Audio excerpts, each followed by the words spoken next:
I have a degree in horticulture, which I got from England, and I worked at Rolls-Royce in England, and I was the project manager there. So I think having project management skills was one of the big things.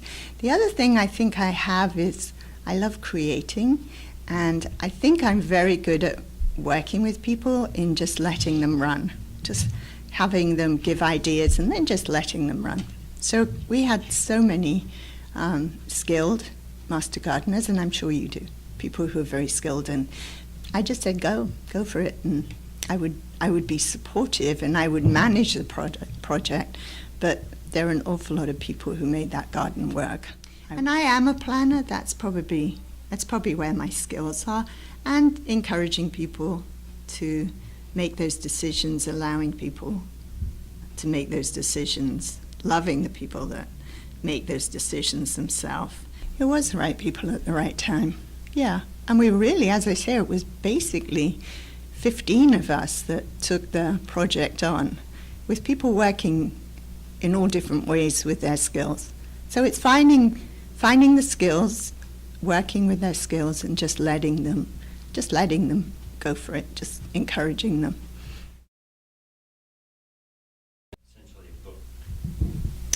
Well, what happened was this group of us, there was a cadre of 15 of us who went through the Master Gardener program, and at that point there was very few people who were actually working in the Master Gardener program. It wasn't very many, and we were a pretty bouncy group, and we came in and said, oh, what should we do? And we thought we'd do a demonstration garden. And so we went and visited a few gardens, and we got a few ideas, and that's where our garden was created. We saw people growing vegetables. We did see children's gardens. Obviously we saw some perennial gardens, and they were all called demonstration gardens. And the first thing we decided, we didn't want to call it that, and so we talked about it, and I think it was Sue Christensen who came up with the idea of Discovery Garden. So that was the first thing that we decided to do. And then the other idea was to be much more imaginative in terms of the different gardens that we came up with. So naturescaping, the different perennial gardens, the vegetable garden, which was enormous at the time, and various gardens like that. So it was much, much more imaginative than anything we'd seen in other gardens. And as ever, it gave me an idea, or I should say gave us an idea of what we wanted to pinch from them, and then what we wanted to do differently. The big deal was, big deal was to decide where we were going to go, and that was kind of fun because obviously the research unit was the obvious place. So Andy Anders at that point was, hard to say this, we thought we were going to have a battle with him in order to get a piece of land. So I said, okay, I'll go and talk to him. And we went in, and we ended up, I was thinking that let's fight for a 10 by 10. I mean, this is 10 by 10 foot piece of land. And that's when he sat there and said, well, you see that field out there? There's actually 10 acres out there. And that's when my friend said, do you realize what that means? So we came out with saying we'd take an acre of it. So you've probably seen the photographs, but it was actually nothing there. It was a blank field. I mean, they just plowed it. So that's when we started with that, and we worked from that. And then we worked with the designs. The group was wonderful. I would say, okay, is anyone there who would like to do a particular garden? And we had quite a few people who said, I'd like to do a naturescaping, I'd like to do one that worked with people in wheelchairs, kids. And then there were a few we knew that we wanted. We came up with a hot color border, a cool color border. And we then went with that. Most people had told me what they wanted to do, and we worked the design around that, but then we came up with some ideas that we wanted gardens there, and people signed up for it. And so it was very much a collaborative effort to get that design done. So then we had the task of, well, how do we go out into the community to get those the donations of the materials? And so I joke that we ended up with sort of number one on the list was a pavilion, and then going down to 10 sedums. And I said, don't think about what you think people will give us, just put down what you want. And we had pages and pages and pages of items. And then what we decided, rather than going, say, to one of the local hardware stores and saying, would you give us a shovel, what we said was, let's go with a couple of pages of items and let them decide what it is they could do. And I never forget going to John Christensen. I think I went with like 6 pages of plants, and he sat there and went, I can do that, I can do that, I can do that. And it was amazing. And then the other experience we had was one of the master gardeners, Carolyn, who was doing the hot color border, I said, well, Skagit Gardens are going to give us some plants. Just swing by and pick them up, and, So she arrived, it was a Tuesday, she arrived, and she said, Julie, I've got a car full of plants, and I need 5 other cars to go out and get plants that they had donated to us. So they all arrived, and they unpacked them in the parking area, and all of them jumped in to get them, and I went, stop! We need to sort out who gets what. And we just had such amazing support from the community. It was just extraordinary. And we had one of the master gardeners who, he didn't really want to dig, and he said, Julie, just point me in the direction of one of the business and I'll go get them. And a lot of people didn't want to do that. He was extraordinary. He would tootle off, get the things. What was that? But we went out, and I would say we raised very little money. We went out and we looked for donations, and I think part of the great thing was we were in a valley that had fabulous people with nurseries, with garden centers, and then it's a very close-knit valley. And I hate to say, you get a couple of people on board and then the rest flow in. So it's a positive, and it can be a negative sometimes, but it's identifying who those people you need to be on board. So we went and talked to the commissioners, we talked to the mayors, so we had them sign up to it, and that helps. It did help in the business community. People were really enthusiastic, and I hope still enthusiastic about the whole project, and just constantly reach out to people in the valley because they love that. Now I'm just blown away with what you've all done. And so that's, keep looking. And donations are easier to get than money.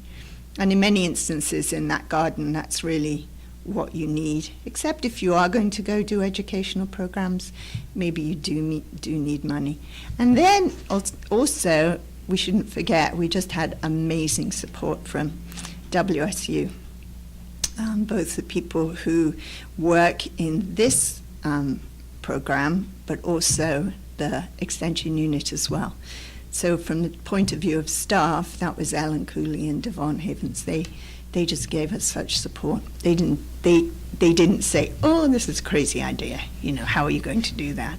They just were incredibly supportive with that. One of the great stories that people don't know was that, 2 things. One is we'd plotted out that discovery garden and how it was going to be. We put it right up against the road. It was obvious. And then I suddenly got panicky for various reasons. I think it was the day before. I pushed it back 50, about, I don't know, probably more back. The position it is in now was because I got a panic and I realized that was very wet, that area. And as I say, that was the day before. But we also, the builders built the pavilion, and we realized it was, I don't know, I'm going to say 5 feet too low once it was built. So I've got this awesome photograph of these guys with a plank, including my husband, kind of sitting on the end of the plank trying to raise the pavilion, which they did. So planning is great, but at the end of the day, you have some things don't quite go right. But I would say it took us probably a year from I don't think, I'm going to say a year, 18 months from when Andy Anderson said, okay, put something in and make sure there's nothing permanent, to at least the structure being mapped out now. So I think the first thing was we ended up laying out the plan of the garden, I think, whether we did the paint. And then it was, it was everything. We ended up bringing a lot of, we did bring soil in, we bought compost in, which again was donated. We bought in, it was very stringy wood. It wasn't quality wood chips, it was kind of stringy wood, and there was an enormous load in the parking area that we were all shoveling to put in. Obviously the pavilion, I think the shed got built first, and I have this fabulous picture of Harvey Hutchings and me walking along with a piece of plywood, and it's just pouring with rain, and we're all in our wet gear, and the whole, it's like a sea of mud. So I assume that was probably, it's got to be in the fall or the spring, because it was pretty icky out there. We swam across the ground with that. And then once we'd got the designs laid out, then people needed to do different things. A lot of it was raising it up. Now that the soil was great to dig, but it had been farmed for a long time. And we celebrated, I gave a prize to the first person that discovered an earthworm, and I think it was like a year from when we started digging. What hits me the most was just the enthusiasm of the group, just the willingness to work together, just the excitement everyone had, and then the fact that they ran with it. That was the big deal, and the fact they stayed in there as well, and they worked hard. We were always absolutely fabulous and embraced anyone who came in with any idea. It wasn't a question of, oh, this is the this is the group that developed this garden, and we're not going to listen to you because you're a newbie on the block. That wasn't the case at all. We just welcome anyone in, and not only did we welcome them in to do the grunt work, but often someone will come in and come up with an idea, and you first of all thought is, you sure about that? And then you go, no, that's a great idea. So that's also my philosophy. Just always listen to people, don't dismiss that idea. And if it makes a lot of sense, if you're sensible, you just say, oh, that's great. Why don't you go away and think that through and come up with a way that you can do that? And that's absolutely the key to that garden, that new blood comes in, and they are allowed to come in with new ideas and just incorporate them. Just the thing I don't want to see is that garden staying static. That's wrong, because as you said, there are new requirements, and if they want to dig up the borders, well, dig up the borders. None of us who put that in, all of us who put it in, would be delighted to see that. And I was blown away with that area as well. It was beautiful, because they worked with a hard piece of ground, and they've done a gorgeous job of it. All I can say when I went yesterday, I was just so, and I was very emotional, because they'd taken something that the group had put in place, and they're running with it. All I can say is it was very emotional to go there, to see the people who were very enthusiastic. I was I felt a little guilty, because they all knew who my name was, and they were going, wow, you started it. And that's not true. I think I had the idea. As I say, I think I stupidly put my hand up and said, okay, I'll lead it, but there were so many people who came up with ideas, who ran with it, and so it's one person, and I was probably there doing not necessarily the greatest job, which was making all the charts and lists and working with individual peoples, but it was an incredible team effort. That's all I can say, and it still should be, and that was my feeling, that people feel themselves as a team as opposed to individuals who are just working in one area.